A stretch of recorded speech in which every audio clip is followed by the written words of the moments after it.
안녕하세요. 김행모입니다.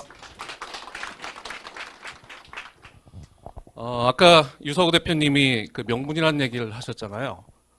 저도 사실은 명분이 없으면 움직이지 않는 사람인데, 제가 오늘 그 여러분들한테 해드릴 그 이야기가 왜 휴행 컴퍼니인가, 어떤 명분이 생겼기 때문에 제가 이 말씀을 드릴 수가 있는 거겠죠.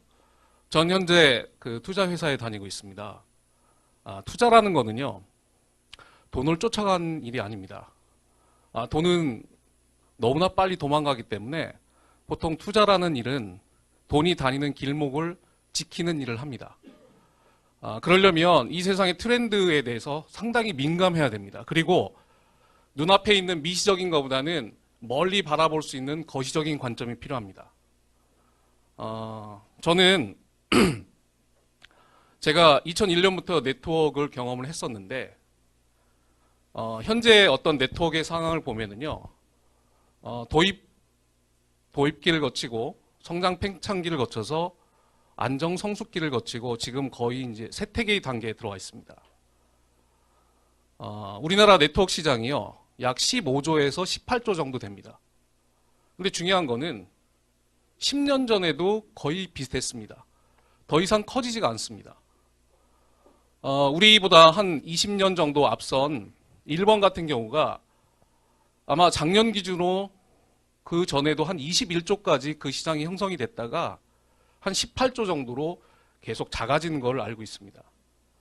지금 미국에서 시작한 네트워크 마케팅이 지금 제일 큰 시장이 이제 아시아, 특히 이제 중국이 되기 때문에 지금 아마 중국 시장은 계속 커질 수는 있을지는 모르겠지만 아마 그 외에 다른 시장들은 점점 작아지거나 아니면 그냥 그 안에서 머무는, 쉽게 얘기하면 그들만의 리그로 계속 지금 남아 있는 거죠.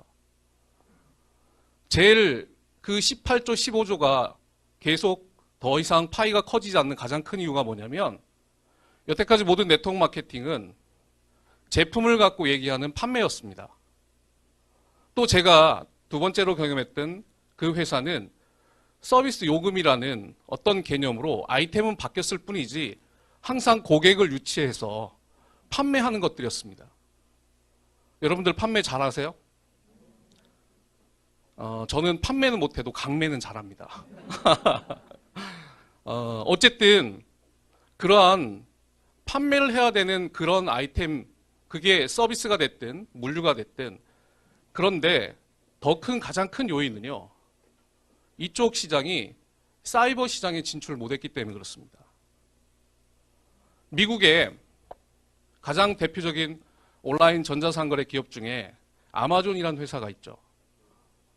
아마존이 2015년 7월 달에 월마트에 시가총액을 넘겼습년 매출 규모로 보면은요, 아마존은 월마트에 게임이 안 됩니다. 근데 2015년 7월 달에 아마존이 시가총액이 260조 정도가 됐고 월마트가 230조 정도였습니다. 그리고 나서 2016년, 17년, 18년 지금 아마존의 시가총액은 770조가 됐습니다. 월마트는 계속 제자리 걸음이고요. 그게 매출이 중요한 게 아니라 이 회사의 미래 가치, 그 다음에 앞으로 계속해서 변화하는 시장에 어떻게 대응하고 있냐에 따라서 그런 차이가 생기는 거죠. 물론 월마트도 위기감을 느끼다 보니까 제트닷컴이라는 아주 아마존에 필적할 수 있는 그런 사이트를 인수했지만 결과적으로 역부족이었습니다. 왜 그러냐면 아마존은 아마존 프라임이라는 서비스를 하고 있었거든요. 그건 뭐냐면 아주 중요한 좋은 컨텐츠를 통해서 충성 고객을 확보했다는 겁니다. 지금 아마존은요, 미국의 소비 지출의 40%를 차지하고 있고요. 아까 말한 그 아마존 프라임이라는 거는 아마존 고객의 54%가 그 서비스를 받고 있습니다. 제가 왜 이 말씀을 드리냐면 지금 휴엔이 지금 추구하는 방향이 여러분들이 생각보다 얼마나 큰 시장을 우리가 지금 넘보려고 하는지를 여러분들이 먼저 인식을 하셔야 되기 때문에 이 말씀을 드립니다. 아마존은 94년도에 제프 베조스라는 사람이 차고에서 시작을 했습니다. 그거 아세요? 시가총액도 지금 전 세계 3위가 됐거든요. 마이크로소프트를 제치고 애플, 구글 다음에 세 번째 회사가 됐는데 그 회사의 창업자인 제프 베조스는요. 작년에 빌리 게이츠를 제치고 전 세계 1위 부자가 됐습니다. 이게 온라인 시장이 얼마나 무섭게 여러분들이 우리가 그쪽 시장을 우리가 계속해서 우리의 시장 자체가 트렌드가 바뀌고 있는 거를 여태까지 모든 네트워크 회사들은요. 여태까지 자기네들이 해왔던 방식을 고수했습니다. 사이버 시장은 하나의 주문을 하기 위한 툴로서 온라인을 활용했지 실제적으로 여러분들이 지금 우리가 경험하고 있는 이러한 내가 알지도 못하는 사람이 유튜브를 통해 가지고 동영상을 보고 연락이 오고 지금 아까 사례 발표하셨던 카나다 사장님도 원래 동영상을 통해서 SNS를 통해서 아마 연결이 된 걸로 알고 있습니다. 지금 이 사업이 얼마나 지금 대단하냐면 저는 2016년 비주류 추모까지의 휴행이었다면 저는 아마 제가 택하지 않았을 거라고 생각을 합니다. 이제 올 4월 3일 날 시작하는 이 글로벌 비전은요. 어쩌면 지금부터 아까 유서고 대표님이 점 하나 찍었다. 아니 이제 시작이라는 아니 어쩌면 아직 시작도 안 한 거죠. 이 시장이 어마어마해질 겁니다. 여러분들은 더더군다나 이 휴엔이 앞으로 어떻게 변화를 할 수 있냐면 여러분들이 잘 알고 있는 플랫폼 기업들이 있을 겁니다. 한 개의 호텔도 갖지 않고 단 한 대의 택시도 갖지 않는 에어비앤비나 우버 같은 회사들이 시가총액이 30조, 70조입니다. 그런 것들이 주로 어떤 역할을 하냐면요. 매치메이커 역할을 하는 겁니다.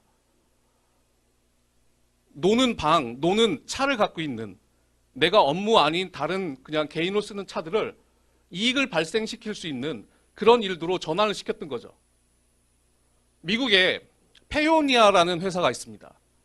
그 회사가 하는 역할이 뭐냐면 전 세계 글로벌 결제를 도와주고 있어요. 우리가 해외에 물건을 수출을 하고 대금을 받으려면 그 나라에 계좌가 있어야 되는데 개인들이나 중소기업들은 계좌를 가질 수가 없어요, 아직. 그래서 여태까지 하지 못했던 일을 페오니아라는 회사가 그 역할을 중간에서 그러한 중소기업과 개인 기업들을 연결을 그런 플랫폼을 연결해주는 그런 역할을 하는 겁니다. 제가 이 말씀을 왜 드리냐면요. 지금 우리가 이 휴월드가 추구한 일이 전 세계 개인들이 어플을 하나를 가지고 자기의 사업을 영위할 수 있는 그 어마어마한 매치메이커 역할을 지금 우리가 휴엔이 하고 있는 겁니다. 여러분들이 그게 어떤 의미인지를 아신다면요. 그리고 이 회사가 그거에 대한 플랫폼이 만들어지기 시작한다면 그 다음부터는 뭘 얹히기만 하면 다 돈이 되는 건 아시잖아요. 플랫폼 비즈니스의 특성상. 지금 기존의 네트워크들이 두 번째로 문제가 뭐냐면 젊은 사람들을 흡수하지 못했습니다. 왜 그러냐면 기존의 모든 네트워크의 방식은 오프라인 미팅 위주였으니까요. 요즘 젊은 사람들 거의 온라인상의 블로거에 내가 몇만 회원을 갖고 있느냐? 그런 사람들은요. 주변에 누군가 와가지고 내가 돈 줄 테니까 이거 올려달라고 한 사람이 너무 많아요. 그 사람들은 굳이 미팅 안 나가도 돼요. 근데 그런 젊은이들을 사업이라는 명목하에 여기로 자꾸 끌어낸다라는 거는 그거는 진짜 시대에 맞지 않습니다. 지금 휴에는 그러한 이곳에 나오지 싫어하는 사람들을 지금 이 순간에도 생방송으로 그분들이 뭔가 배우자 한다면 그 배울 수 있는 그것도 전 세계에 이러한 시스템을 만들어놨다는 게 이게 얼마나 젊은 사람들한테 이익이 될 줄 아세요? 그 사람들은 바로 와닿습니다. 더군다나 기존의 네트워크 마케팅들은요. 제품이건 사업이건 온라인을 통해서 링크를 걸게끔 하지 않았습니다. 그렇게 되면 오히려 문제가 그 사람한테 안 좋은 뭔가가 제재가 가해집니다. 근데 지금 여러분들 어떻게 사업하고 계세요? 제품이 됐든 뭐가 됐든 그냥 링크만 걸어서 전 세계 앞으로 166개국에 그냥 보내기만 하면 그게 사업으로 연결되는 그런 일이지 않습니까? 여러분들은 하도 이 안에 있으니까 그게 별거 아닌 거라고 그건 당연한 거라고 느끼는데요. 그렇지가 않습니다. 그게 진짜 바로 실현이 된다면 이건 어마어마한 일입니다.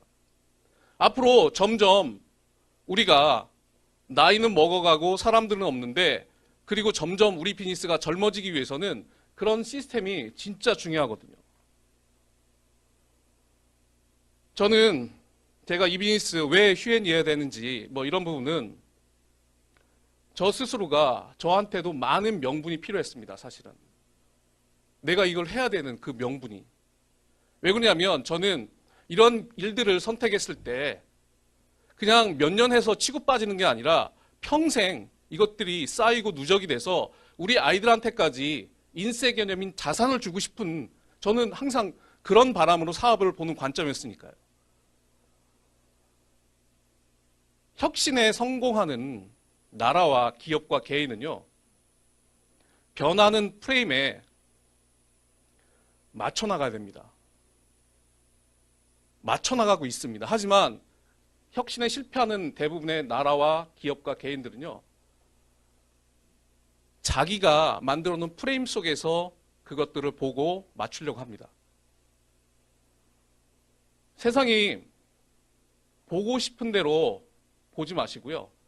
우리는 보여지는 대로 반응을 해야 됩니다. 판단의 궁극적인 가치가 뭐냐면요, 내가 어떤 타이밍에 그걸 하느냐예요. 대부분 타이밍이라는 얘기 많이 하시잖아요.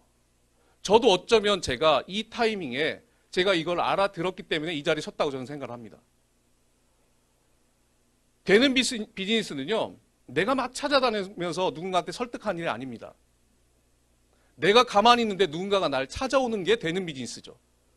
지금 휴엔 비즈니스가 어떻게 되고 있습니까? 여러분들이 막 찾아다니면서 설득하고 있습니까? 아니면 가만히 있는데 누군가가 나한테 연락이 옵니까? 만약에 연락이 안 온다면 여러분들 방법이 약간 잘못됐다고 생각을 하셔야 될 거고요. 저는 왜 휴엔이 될 수밖에 없느냐. 엄청 빠르게 변화하는 이 세상에 그 트렌드를요, 이끌어 가시는, 주도하시는 유서구 대표님이 계세요. 그게 어쩌면 전 세계의 모든 회사보다 제일 큰 휴엔의 경쟁력입니다. 두 번째는 저희 그룹을 따뜻한 리더십으로 이끌어가는 김상준 그룹장님 계십니다. 또 저희 가족과 영원히 친구로 지낼 수 있는 이해남 사장이 있습니다. 감사합니다.